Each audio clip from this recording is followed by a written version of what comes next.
warahmatullahi wabarakatuh. Perkenalkan lagi, nama saya Abdi Trisnandi. Nomor BP saya 19020001. Saya mahasiswa D3 Manajemen Perusahaan Universitas Darman Dallas, Padang. Saya ingin membacakan experiential marketing. Yang pertama, pengertian experiential marketing lebih dari sekedar memberikan informasi dan peluang atau pelanggan yang memperoleh pengalaman atas keuntungan yang dapat dari produk atau jasa itu sendiri. Juga membangkitkan emosi dan perasaan yang terdapat terhadap pemasaran, khususnya penjualan. Secara rinci, mengatakan bahwa pengalaman yang didapat pelanggan menyangkut beberapa pendekatan berikut ini. Yang pertama, style. Style juga berkaitan dengan gaya. Gaya simbol yang verbal atau visual mampu menciptakan keutuhan sebuah kesan. Untuk menciptakan kesan yang kuat, lebih baik melalui iklan, packaging, atau website. Seorang pemasar perlu memilih warna yang tepatnya sejalan dengan company profile. Yang kedua, feel. Feel juga disebut dengan perasaan. Perasaan di sini sangatlah berbeda dengan kesan sensorik karena hal ini berkaitan dengan suasana hati atau emosi jiwa sendiri. Ini bukan sekedar keindahan atau tetapi suasana hati dan emosi jiwa yang mampu membangkitkan atau bahkan kesedihan. Yang ketiga, think atau pikiran. Dengan berpikir dapat merangsang kemampuan, keterampilan intelektual dan kreativitas seseorang. Yang keempat, ACT. ACT berkaitan dengan perilaku yang nyata dan gaya hidup seseorang. Hal ini berhubungan bagaimana membuat orang berbuat sesuatu yang mengekspresikan gaya hidupnya. Yang kelima, relate. Relate berkaitan juga dengan budaya. Seseorang kelompok preferensinya yang dapat menciptakan identitas sosial. Seorang pemasar harus mampu menciptakan identitas sosial atau generasi kebangsaan atau etnis bagi pelanggan dengan produk atau jasa yang ditawarkan. Di sini saya akan menjelaskan juga perlunya experiential marketing.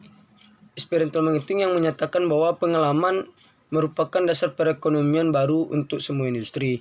Sebagai contoh, industri penerbangan, kompetisi menawarkan harga yang kompetitif dan keselamatan yang tinggi. Mereka berusaha menawarkan pengalaman terbang flight experience sebagai senjata persaingan. Sanders mengatakan bahwa saat ini adalah masalah experience ekonomi tanpa mempedulikan dijual. Seseorang pemasar perlu memberikan pengalaman yang tak terduga atau terlupakan bagi pelanggan, karena ini mereka yang sangat mereka hargai. Menurut Lilman, perlunya experiential marketing ini bukan merupakan hal baru. Konsep pemasaran seperti yang sudah dilakukan sejak zaman dahulu. Yang membedakan adalah cara memasarkan produk atau jasa. Sekarang ini pemasar menggunakan internet dan TV kabel yang belum tersedia bertahun-tahun. Lilman tidak menyangkal atau efektifnya konsep ini, karena menurut beliau konsep tetap sama tetapi kemasan atau cara yang berbeda. Experiential marketing juga digunakan sebagai sarana untuk membangun brand equity. Brand equity mencakup interaksi gaya hidup pelanggan yang tidak dapat dipisahkan. Pemasar perlu mengkomunikasikan asosiasi minat gaya hidup dari produk dan jasa yang dijual dalam konten sosial yang luas serta dalam ikatan emosi yang kuat. Seterusnya saya akan menjelaskan juga implementasi experiential marketing.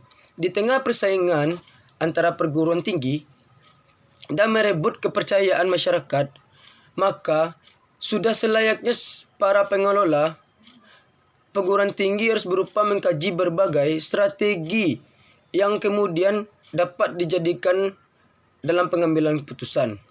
Salah satu strategi alternatif yang dapat dikembangkan adalah experiential marketing yang memberikan perhatian yang lebih besar pada sisi emosional individu sebagai pendorong mereka dalam memperlakukan analisis kerangkaan pemasyarakatan. Berdasarkan pengalaman-pengalaman pemasaran, terdiri dari dua aspek. Yang pertama, modul pemasaran yang terlebih pengalaman melalui sensori. Panca indera mengalami efektif atau rasa, pengalaman melalui berpikir atau kreatif.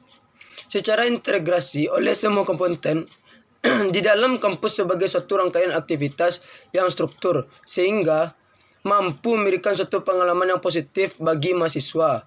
Kondisi ini pada akhirnya menjadi evaluasi bagi setiap mahasiswa dalam mengubah dengannya semua aktivitas yang pernah dialami di dalam kampus. Keuntungan dari experiential marketing, yang satu meningkatkan merek, yang kedua membedakan produk dari saingan, yang ketiga menciptakan citra dan identitas, yang keempat mempengaruhi konsumen untuk membeli produk. Terima kasih, hanya itu yang saya sampaikan. Kalau ada salah mohon dimaafkan. Wabillahi taufiq hidayah. Wassalamualaikum warahmatullahi wabarakatuh.